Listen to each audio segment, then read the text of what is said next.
All right, welcome back to When the Night Comes Falling, Requiem for Idaho Student Murders, for the Idaho Student Murders by Howard Blum. This is going to be, this episode is going to be on chapters 3 and 4 together, because I found that they were relatively short chapters, moved kind of quickly, and I don't have a whole lot to say about it at this time.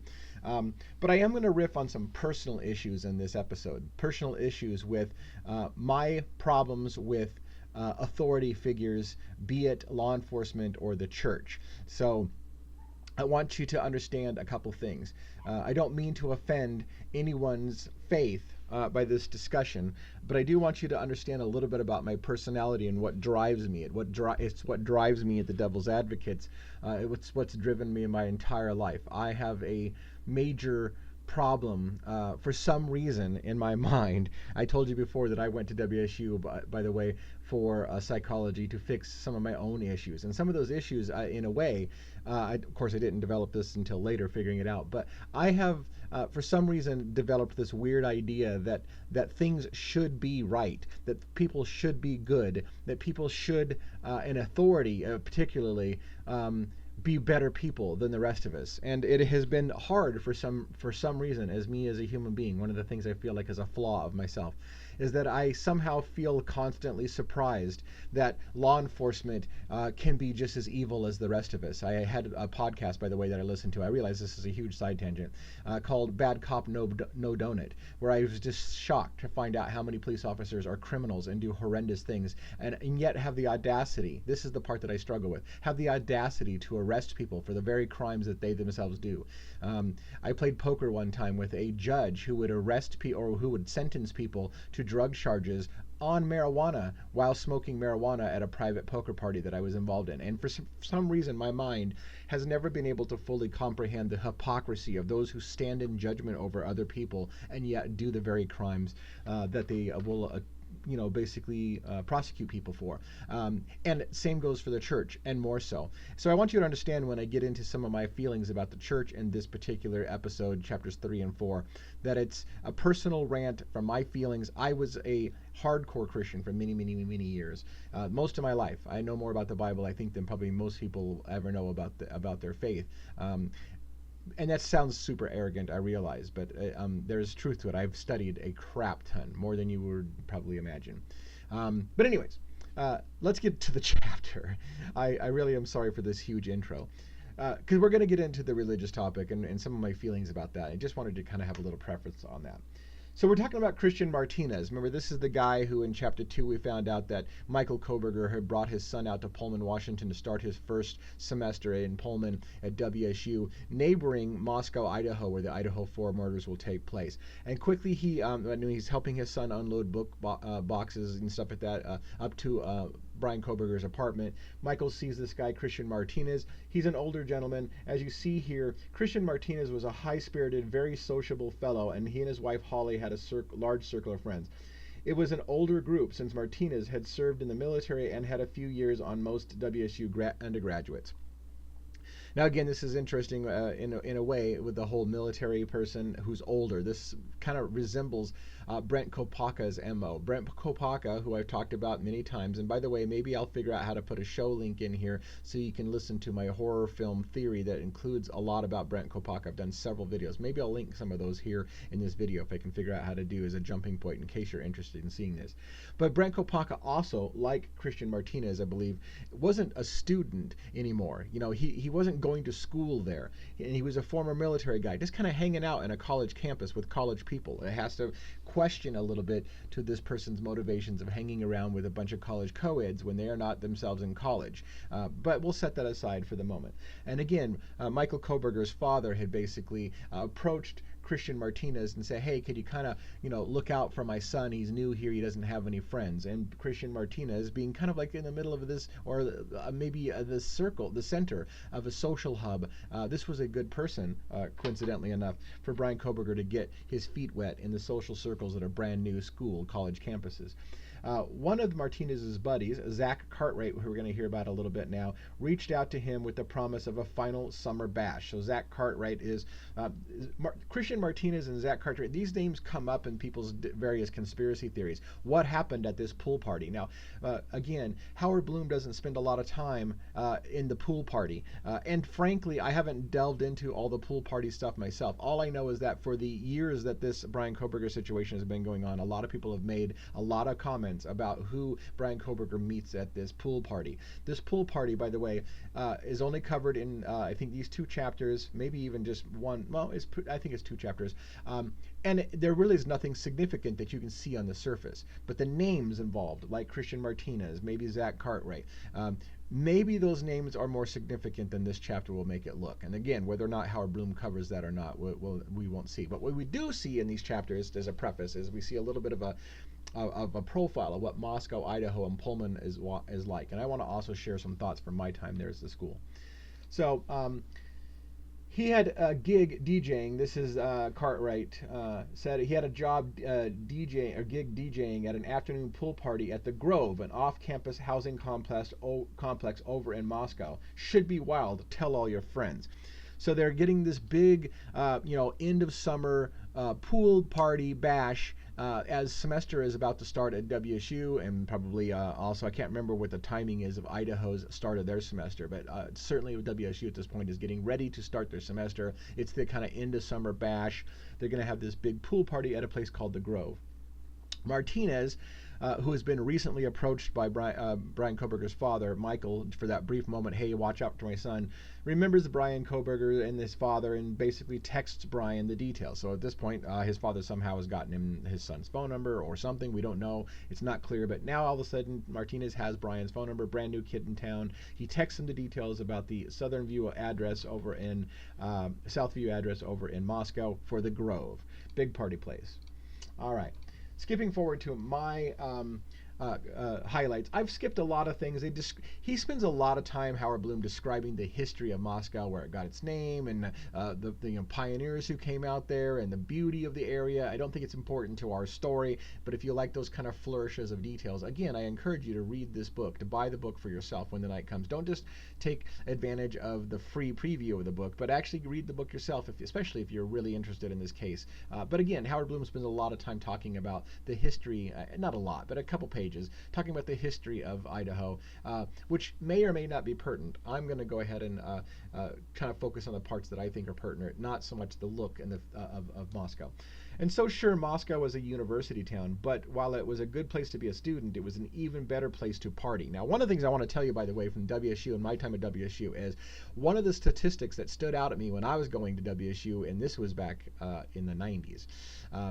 In the 90s was that Pullman, Washington, which is a small podunk town, had the reputation in Pullman, which is only like a 12-minute drive away from Moscow, Idaho, as having a very, very party campus, much more so than the University of Washington, its rival, which was a more prestigious college on the west side of the state over in Seattle. So if you growing up, by the way, just as too much information, I'm doing a Howard Blum thing. I just accused him of giving us too much information. But UW was always the place that you went if you were a really good student and you had really high grades. WSU was considered I can't afford to go to UW, so I'm going to WSU. That was kind of the mentality when I was growing up. So when I was trying to work on my college degree, I ended up dropping out, and simultaneously because I never felt that anybody took WSU seriously. It wasn't a prestigious school. I found out later that WSU is plenty prestigious in certain areas. For example, like criminal justice and psychology, which is where I was going for psychology.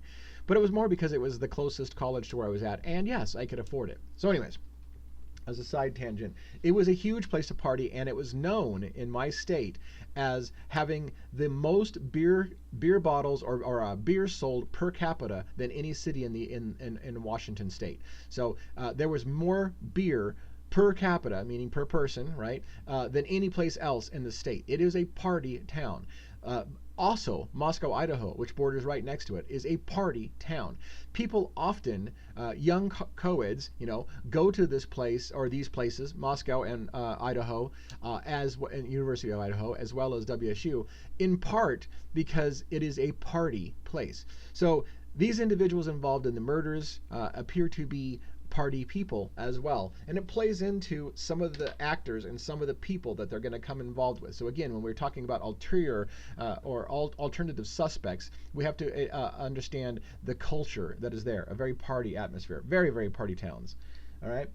Professors will tell you that their top students, this is at the University of Idaho, are as good as any you'll find in an Ivy League. But they also quickly add with candor, shaped by frustrating experience, the rest leave a lot to be desired.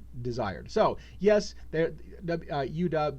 University of Idaho has some top-notch students, but there's a lot of people who are just there to party, essentially, is what it's telling you. Nearly 3/4 of those who apply are accepted, and that sort of laissez-faire selectivity helps shape a student body that seems more diligent about putting in their time in the student rec center than dreary library building that rises up like an oppressive concrete black monolith on Rayburn Street. So again, it's a party place. There's people who go to these colleges, both WSU and University of Idaho, just to party because it's a party place. And they're less interested in academics than they are in being involved with a bunch of younger set people that they can drink and party, have fun with. I'll say it that way. Anyways, so on. It's a party place. While national surveys buried the U of I pretty far down in the list when it came to academics, time after time it ranked as the best party school in the state. So it's Idaho's best party school. Also WSU, right next to it, is Washington State's best party school. So again, UW's not considered the big party school. It's WSU that's a big party school. So you've got two, Washington State's biggest party school, you got Idaho's biggest party school. Right next to each other, it is a hub for drawing in students who want to party and have a good time.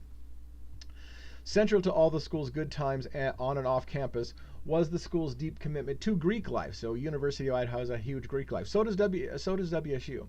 There were at last count a total of 34 fraternities and sororities tied to the school, with about 1/4 of the student body, 2,100 kids, affiliated. And sure, the frats and sororities, as they drum earnestly into the pledges, have an impressive inventory of high-minded aims, like building lifelong friendships and doing good work in the community. But take a stroll down Greek Row on a Saturday night, and the ear-popping noise will signal that there's one hell of a party going on, also at WSU. That kind of clamor spirit ran deep in Moscow. For decades, after all, the town's best-known address had been 304 West A Street, the site of its most stylish brothel. So, again, when I was going to school there, Greek life was huge, parties were huge, all kinds of rumors about rapes and all kinds of improprieties happening. There is alcohol consumption to an insane level, over-intoxicated students on the verge of death sometimes because they're drinking so much. This is the atmosphere of WSU, Pullman, and of Moscow, Idaho. And when you look at the videos, again, as an aside for the girls, for example, in the famous video of Maddie Mogan and Kaylee Gonzalez at the grub truck, they're hammered. I mean, you can see them stumbling, falling into people. They're just hammered. Everybody drinks to excess. This is a huge, huge party area. Does that relate to the murders? Maybe so. That's why I'm bringing it up, because it does, and the party atmosphere and drugs, all these things potentially lead into what happened that night. So bear with me. All right. Then there was a patch. Every local cop wears on their shoulder their uniform. It depicts a clock tower set to 149. That was the badge number of Officer Lee Newbill, who was killed in 2007 when another wild gunman went racing around the town on a shooting spree after killing his wife and a church sexton, finally blowing his own skull to pieces with his assault rifle. Now, there's several things. I skipped over the fact that they mentioned several brutal murders in the Moscow area. Baristas that were murdered by a hatchet or whatever. Just kind of brutal murders. Now, I don't have a lot of experience about looking into every little town's history to know whether or not this is an abnormal amount of murders. I will tell you, by the way, there are other students who were murdered within the years around these Idaho 4 murders on the campus. And I thought to myself at the time, for such a small place, it's amazing that there's so many murders involved in this town. So that's another thing to factor in as you're thinking about the culture around Moscow and Pullman.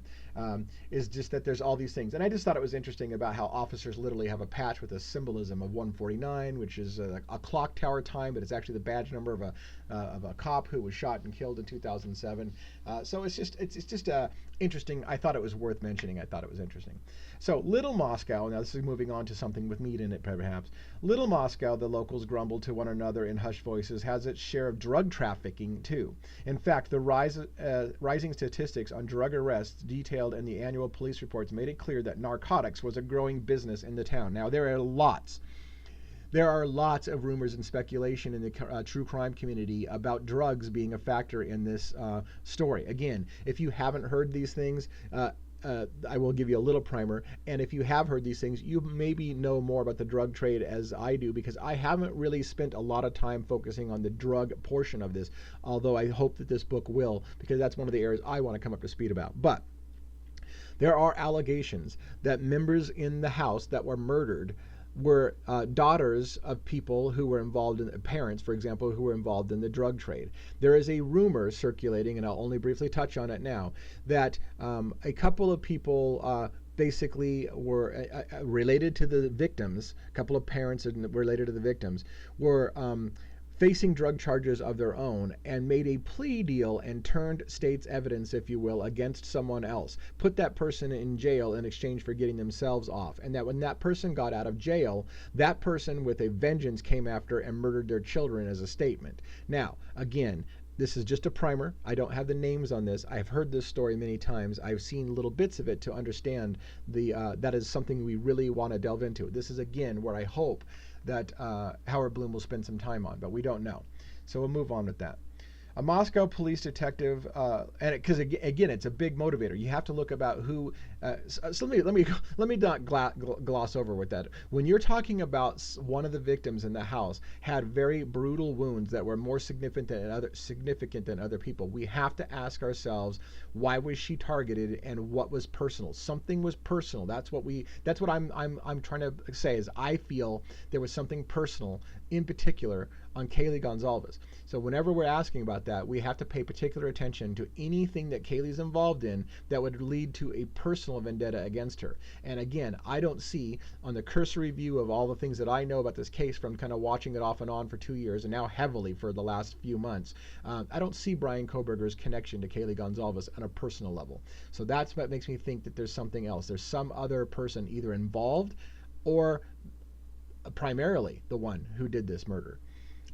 Anyways, a Moscow police detective lieutenant has been assigned to the 4-county task force formed to wade into the dirty waters of pedophilia as well. So now that we know that this area is a huge party town, it's a huge narcotics center coming up. People are getting more and more into drug trafficking, and now there's a pedophilia ring and stuff like that. To his astonishment, he had made close to a dozen arrests, and the task force had a backlog of over 2,200 cases in the area it considered worth digging into. Understand, these are extremely small schools. There's not even a lot of children around, and yet it seems to be a hub of pedophilia, a hub of drugs, a hub of partying. This is a major problem area for deviant behavior. Now, I will say, as far as I understand, there are no theories, none that I know of, that have anything to do with pedophilia in this case. But it's just showing the type of riffraff that is coming around this area. For such a small community, you have such a big crime element, is just painting a picture of ulterior suspects. There are a lot of bad people who come there just to party and do bad things, and it's a crime element, it's a drug trafficking element. When you have a bunch of people there for just to be hedonistic, you're going to have a bunch of people who are going to profit on that, and it's going to draw that type of people to this area. Again, put it on the back burner for later on for discussion. Still, Moscow had always been a God-fearing, churchy town. Now, this is the part where it's hard for me not to get into my personal beef with religion, because again, how do you simultaneously have a town that is surrounded in narcotics, pedophilia, and all of these party drinking co-eds and just debauchery, and have it be a God-fearing, churchy town? I do not see on the surface how those things commingle. Yet now in my jaded history, I find that that's not now surprising anymore. It used to be really surprising how you can't be one or the other. It's either a churchy town or it's a party town full of pedophiles and narcotics and drugs and stuff like that. But no, in fact, it's common. By the way, as an aside, and I hope you don't you shoot me for this. I still have to get to another chapter. My father was a pastor. He became a pastor when I was in my 20s, so I didn't grow up a preacher's kid, just for reference, and he was not churchy at all when I was in my formative years. But just to share as an aside, I went to a very conservative Christian school. When my father went to seminary and I went back to the seminary campus where he was at, I was shocked to find that our seminary was known as a ghetto, because more calls for drunk, out of control behavior and domestic violence came from the all Christian college that we had there at that town than for the rest of the entire county. So I was like, again, how does this happen? How does your seminary how does your seminary become known as the ghetto because you have all of the criminals at your church school? Again, I'm trying to not be super offensive to those who are in religious systems, but I have struggled with this dichotomy. How are you godly people and you have the worst type of people in your community of all? The largest congregation, about 2,000 strong and growing, however, was Christ Church. Yet the Kirkers, as the parishioners call themselves, a sign of their allegiance to Mother Kirk, an old Scottish name for the Reformed Church, were in many ways a political movement as much as a religious one. I wanted to highlight the word Kirkers because it comes up a couple times more, and I wanted you to have the context of what a Kirker is. So there's a big churchy group / political movement in and amongst these partiers and revelers.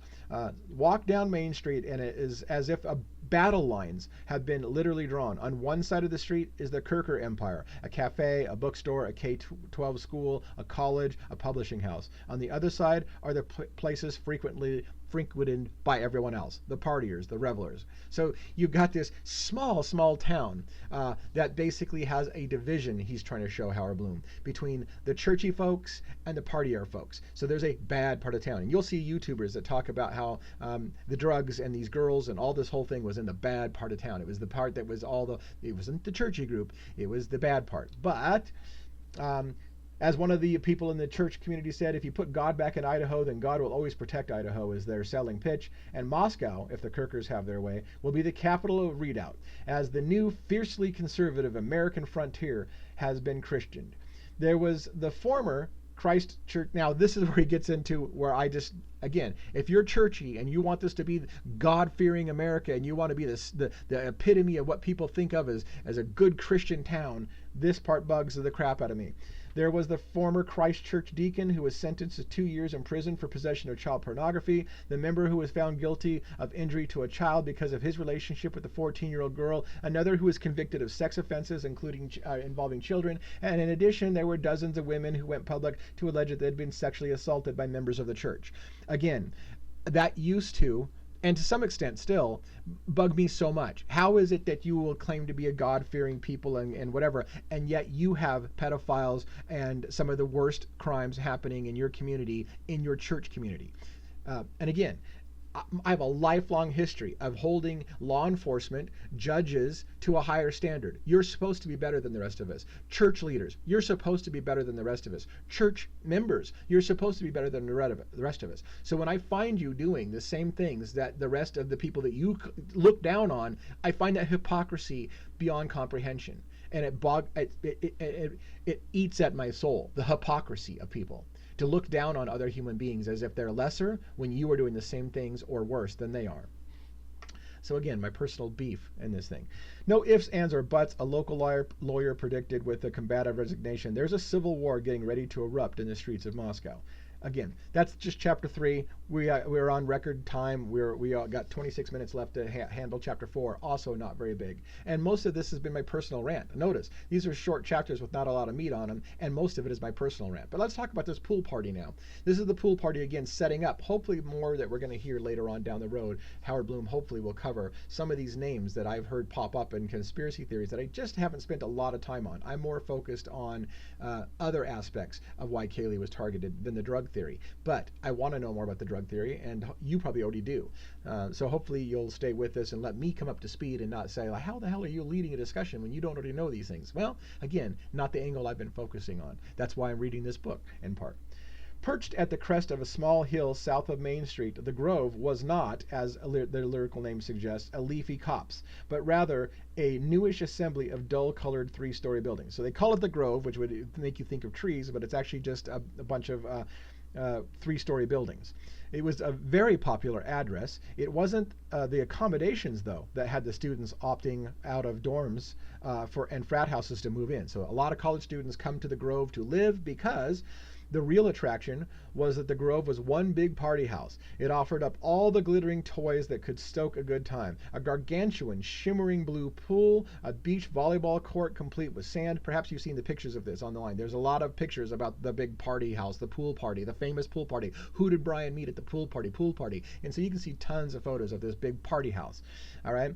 A beach volleyball court complete with sand, a barbecue setup that could grill franks and burgers for a hungover army of revelers, and not least a wide parabolic-shaped deck that crawled around the pool, leaving plenty of room for mingling, dancing, and rows of coolers stocked with beer and Trulies. So it has a surrounding balcony over the pool. People can watch all the half-dressed, naked co-eds partying, lots of alcohol flowing. It's a big, huge party area, and people flock to it because it's a great place to party.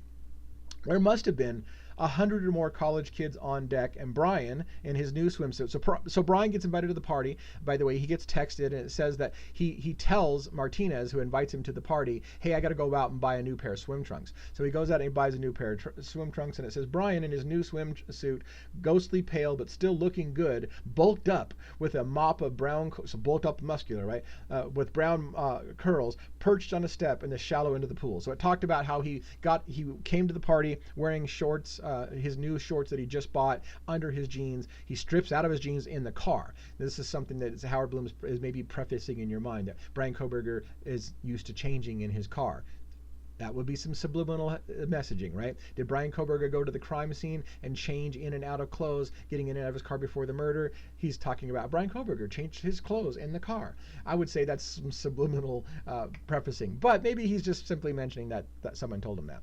Grabbing a seat next to Bryan was Beseth Solomon. Solomon John. So that's the name of a person. So grabbing a seat next to Bryan was Beseth Solomon John, a laid-back, darkly handsome, off-and-on WSU undergrad, who was part of the crowd that ran with Martinez and Cartwright. So Martinez being that older gentleman, Cartwright being the DJ, and now we've got this Beseth Solomon John. The two, Bryan Kohberger and Solomon John, started talking, and Solomon John quickly decided that there was something odd about Bryan's intensity. The dude would talk chin up, straight into my face, he'd recalled. We were just shooting the shit, but he was definitely one serious dude. Nice enough, though. And then Solomon John goes off and leaves. So again, painting Bryan Kohberger is just off-putting. Again, I want to point out, for those who are aware, it has recently come out in court proceedings that Bryan Kohberger has been diagnosed with autism spectrum disorder, which gives him a social disorder that makes him act inappropriately around people. He doesn't act the same way that all of us act. This is part of the condition of autism spectrum disorder. So everybody's going to keep talking about how creepy and how weird he is and how off-putting he is. That would be a condition of autism spectrum disorder. A lot of people with this disorder come across the same way to people. Dude, get out of my space. Dude, you're talking too close. Dude, you're saying weird shit. Dude, you look a little creepy. That is common of a lot of people with autism spectrum disorder. And the further you are on this spectrum, the worse it is. Bryan Kohberger has been diagnosed with autism spectrum disorder and therefore comes off to people as a little off, right? So again, this doesn't mean guilt. It could be a mental condition. And maybe the mental condition contributes to guilt. Maybe. But in and of itself, his odd behavior that they keep talking about could be just autism spectrum disorder. Keep that in mind as we go forward. So Bryan, perhaps not wanting to be left sitting alone at the pool, steps like some loser on the steps like some loser. So Bryan, perhaps not wanting to be left on the pool steps like some loser, headed over to talk to DJ Cartwright, who was an imposing figure with jet black man bun, and he stood with a martial erectness over the turntables as he orchestrated the festivities. Bryan starts talking to him about the speakers. He had lots of questions, technical stuff. At first, Cartwright did his best to answer, because he himself was basically had a nerdy streak and when it came to electronics, and was proud of his knowledge. But the conversation quickly grew grave reading. He had this way about him, the DJ would remember. You know, those people who don't understand your personal space? I would add autism spectrum disorder. They don't understand the social mores that the rest of us do. Most of us know to kind of give people space and not get in their space. People with autism spectrum disorder may not do that. So again, the painting of Bryan Kohberger is very off-putting. He's just weird. And so he says, he had this way about him, you know, those people who don't understand personal space. He was one of them. He'd get real close. It was off-putting. Finally, Cartwright told the new acquaintance, "I'm DJing, man. I'll catch up with you later." So he blows him off. Again, painting perhaps Bryan Kohberger as just creepy in his behavior. People are referring to him as just something's wrong with them. Again, autism spectrum disorder would describe that. It doesn't mean you're a killer. Just keep that in the back of your mind. So Bryan returned to the shallow end of the pool, and before too long, Solemn John joins him. And he watched what happened next with growing curiosity. Without a word to him, Bryan abruptly jumped up and approached a girl in a black thong bikini with pink hair and an intricate tattoo running up her left thigh. A lot of the comments have been made about this girl with the pink hair online. Anyways, there was only a brief conversation before Bryan asks her for his phone number, and he got it. Now, I want to point out, there have been many articles online that talk about how creepy Bryan Kohberger was because he didn't even know this girl. He just walks up to some girl and immediately asks her phone number. There are many people that just report that part only. He went up to somebody he didn't even know and asked her for her phone number. And they don't say that he got the phone number. Howard Blum points out he did get her phone number. Next, to Solemn John's further fascination, Bryan, as if a man on a mission, focused on the pink-haired woman's friend. She also was in a black two-piece. He asked her for her number, too, and he got it. So, and then, dude's a player, Solemn John marveled. Got the digits. Who'd have thought it? But before he could congratulate the conquering hero, Bryan did an abrupt about-face just as things were picking up and left the party. That's it for the pool party. Right? So there's been a lot of speculation online of who Bryan Kohberger met at the party. In Howard Blum's estimation, Bryan Kohberger was a little off by himself, talked to maybe two people, Solemn John and Cartwright, the DJ, asked a couple girls for their phone numbers and got them, and then left the party.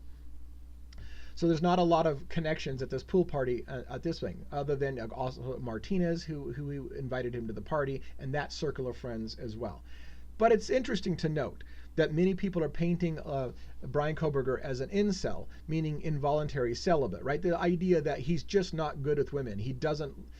Women don't like him. They find him creepy and off-putting, like they're depicting in this thing. Yet, here we see, according to Howard Blum, that Bryan Kohberger approached two women, confident enough to approach two women, and got their phone numbers. Does that mean that they're necessarily interested in him? No, but they were interested enough or didn't feel that he was creepy enough that they didn't give him the phone number. So he got girls' phone numbers. He felt confident with girls. So this idea that he can't make it with women and he hates women because they reject him all the time, this would be contrary to that belief. There is a belief by some people out there in the community that the reason why he targeted the girls was because he maybe hit on one of them and they rejected him, and he was so pissed about being rejected that he went and murdered them all. So the idea is that he just can't score with women. He's just not good with women, and he doesn't understand why, is kind of contrary to what's being seen here, that he has confidence to go up to two girls and ask for phone numbers, and he gets both the girls' phone numbers. But Howard Blum will paint the picture that there's still a creepy factor to those phone numbers as well. And there was a footnote to the day's event that only many months later would provoke interest and speculation. Bryan never telephoned either of the two women. Perhaps he had lost interest, or maybe he had only wanted to establish that he could get a spark from a pretty woman. After all, in middle school, the girls had mocked him, laughed at the overweight kid. When he boldly sat down next to one of the good-looking ones in the lunchroom, they'd tell him to get lost, and in embarrassment, Bryan would slink over to the table filled with his loser friends, people he secretly detested. It might very well have been that he simply lacked the will, or was it confidence, to take the next step. Maybe he felt he'd always be an outsider, someone destined to be on the periphery of the good times, while others would be having. So, was Bryan Kohberger establishing some kind of jealousy? I'm really not one of these people. Yet he got the girls' phone numbers. So anyways, all that was certain was that in the aftermath of the pool party, both women had received several hang-up calls, and it wasn't until much later that they put a possible name to the anonymous caller. So again, the picture we're trying to paint is that even though it looks like it flies contrary to the popular opinion that Bryan Kohberger was just bad with girls, he was an incel, he wanted to score with girls, but he just couldn't because he wasn't good. Despite that picture, he has the confidence to approach two pretty girls at a party, ask for their phone numbers, get both of their phone numbers, but then it adds he didn't have the confidence to go through with it. So he never called the girls. Maybe he called them and hung up because he's just too nervous to whatever the case may be, painting the picture that there's just creepy, odd behavior, you know? And again, keep this all in the back of your mind. This is the picture that Howard Blum is painting of Bryan Kohberger. And I'm not saying it's wrong or right.